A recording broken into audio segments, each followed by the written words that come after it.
Sadyang nakakapangilabot, subalit saan ba nagsimula ang kanyang kwento? Alam mo ba? At kung hindi pa, ang mga kwento ng dilim, ang tanging reyna ng lagim. She has many names, but we call her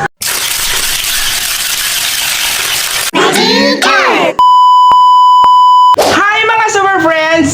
It's me, I'm Riri Caniban, and welcome back to my channel.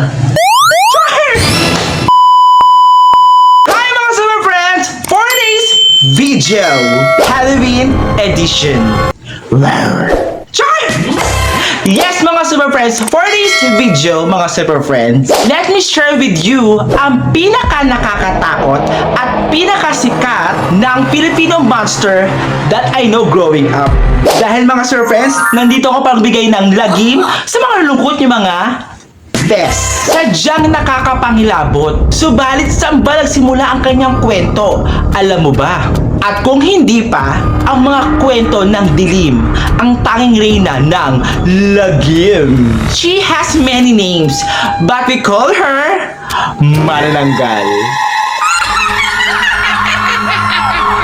Kaya nun mga super friends, tama na mga chika-chika, let's do this at mag-makeup monster na tayo as a Manananggal. Charot! Let's go! So ayun na nga, mag-start na tayo ng makeup monster as a Manananggal. Start muna tayo sa primer. Ayan. Alam niyo mga super friends, meron ako nasagap na mga buong details sa mga kwento ng Manananggal. Siyempre kukwentuhan ko rin kayo habang nag-makeup tayo, diba? Kaya samahan niyo ako dito. So pero bago ang lahat, mag-start muna tayo mag-primer. Kasi bago tayo maglagay ng liquid foundation. Diba? Ayun na nga, nangyari. Charot! Mabalik tayo sa kwento, no? At parang marites naman ang kilay ko dito. Charot! Okay, mga super friends. In the Philippine history, marami na tayong kwentong naririnig patungkol sa kwentong kakaibang nilalang na may malaki at malapad na pakpak, kalahating katawan at may iwan ang kabiyak na katawan sa may ibaba ng lupa. At syempre, dito siya sasalakay sa mga nakakapangilabot na mga kwento. May angking abilidad na lumipad, dumadagit at pumapaslang. Teka muna at tatapusin ko na itong eyeshadow na to kasi matutuyo. At ayun na nga mga super friends, ang binibiktima niya ay kadalasan mga babaeng buntis na gusto niyang kunin ang mga bagong, ano ba yun, hindi ko magets, yung nasa loob ng tiyan na talagang gustong-gusto yun na talagang takam at sarap na sarap siya doon para makuha niya doon sa puso ng babae. Wow! At ayun na nga, gamit lang ang mahabang kuko, may mahabang dila at tumatagakak na laway. May isang mahaba at maitim na nilalang na may malaking mata at mga ngipin. Nakapwesto minsan to sa taas ng puno o sa taas ng mga liblib na bahay. Maaari din itong magpanggap ng isang tao. Sa araw, ngunit sa gabi, ito ay nagbabago. At nagsisimula ang paghanap ng mga tao na kanilang makakain. As Manananggal or aswang ang pwedeng itawag sa kanya, meron siyang magical powers. Pero bago siya mag-start, need niya mag-baby oil para ihaplo sa kanyang katawan, lalong-lalo na sa kanyang leeg hanggang pusod. Very emotional ang kanyang transformation dito. Kaya pala pag dumadaan ako doon na pagkakamalan akong, ay, charot, Ems! Mythical creatures. The Philippines has different languages. Ang Manananggal ay maraming pangalan. Opo mga super friends. At eto nga sila. Teka muna. Charot. Ang bongga pala nito, no? Napaka-famous! Char! Okay, sa Eastern Visayas, ang tawag sa kanya, abat. Oh, di ba? Ang bongga ni Abat. Sino ba si Abat? Char! Second, sa Bicol. Ang tawag naman sa kanya, aswang na lupad. Lupad pala ito eh. Buang ka na. Char! Hindi, aswang na lupad. Okay, next naman, sa Ilocos, they call this boruka. Kasi nga taga-Japan siya, kaya nga boruka. Boruka! Charot! Boruka. Sa Palawan, ang tawag naman sa kanila ay mga lok. As in mga lok.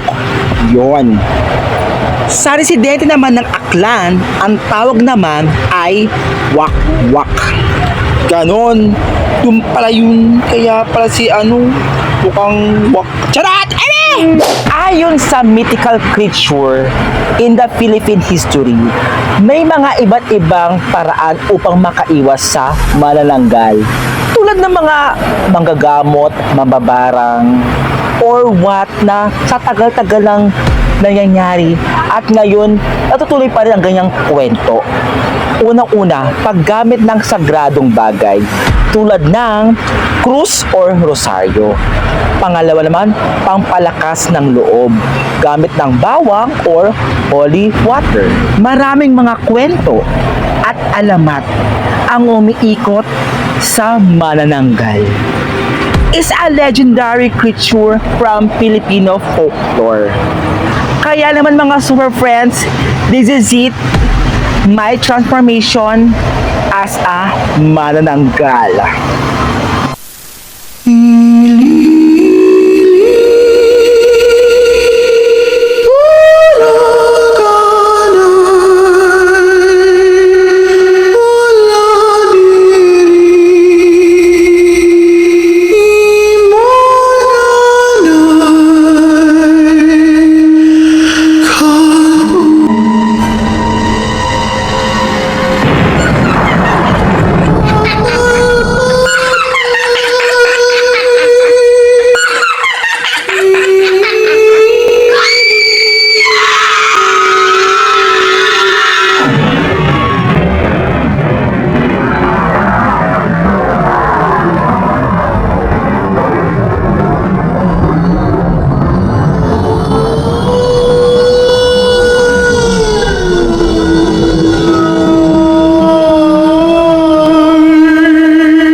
Sir friends, ayan.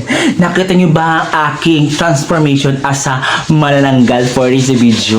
Nanggigil ako yung manananggal. Lumabas kami ng aking kakambal. Ito yung kapatid ko. Oo. Naputo lang aking kabiak. Kaya mamaya na kami magkakabit kasi gutom na gutom ako ngayon. Kaya lang mga super friends, if you like this video, please thumbs up. At dyan sa mga super friends ko, kada upload ko, like yung updated. So once again, my name is Rudy Caniban, the exotic diba? See you on my next video. Happy Halloween, guys!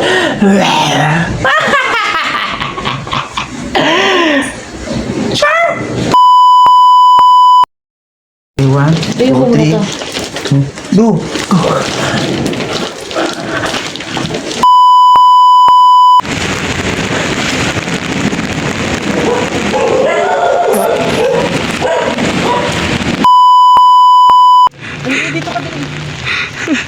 Ayop na to.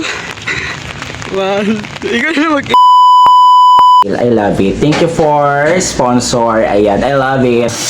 Diba? Ang ganda niya ni. Love it. Tinabog mo sila nung kailan tayo. Ganyan sila ko eh. Ay, ito maganda picture sa Jordan.